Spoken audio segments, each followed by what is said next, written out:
because of the pandemic, I have not traveled to local communities often enough, and this really does reinforce why it's so important to be with communities so that we can hear and listen and learn and come to value people's lived experiences deep in community, touching the ends of the service spectrum that is the federal charge, but also learning about what things are working and what things aren't, where we're acting too much or too little. And those are the values of the lessons of the generosity that people have been sharing with me over the course of the past few days.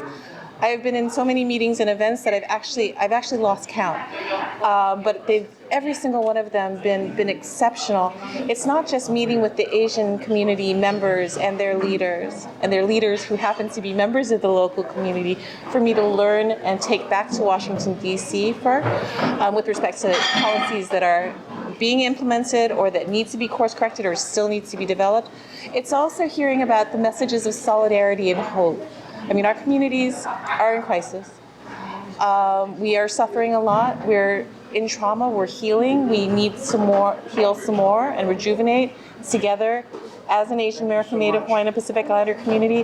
But I also see and have met with multiple members of the Black community, the Latino community, the Jewish community, sectoral leaders across healthcare and small business, education. And it's these lessons that I take away that are so special and important for me to learn more and more about, because the Bay Area is a very special place. It is my birthplace. And so it's always wonderful to come home, but it's also good for me to take my lessons from home to remember what centers me and what brings me to this work so powerfully. And so even in this time of emergency and crisis and trauma that we need to recover from, what I see is a community built of hope and strength and resilience.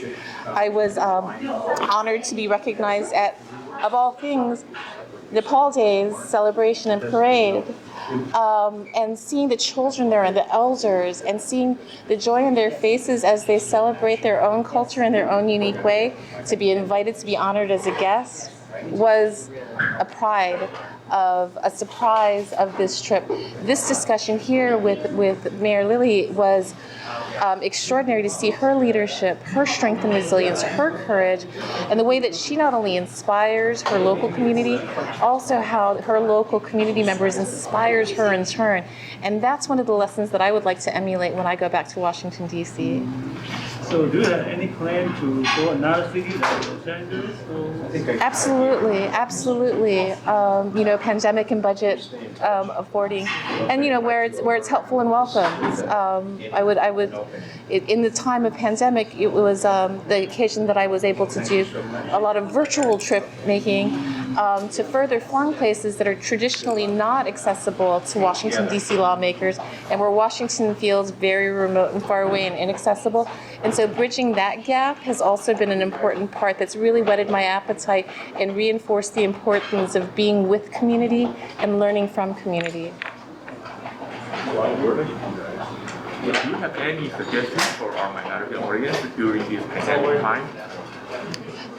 See this time of need to come together to heal.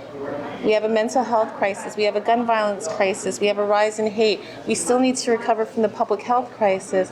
But take in this the lessons of our ancestors and our forebears about how strong and resilient we are. Please have hope and band together and recognize that there's more that unites us than divides us. And together we can do anything.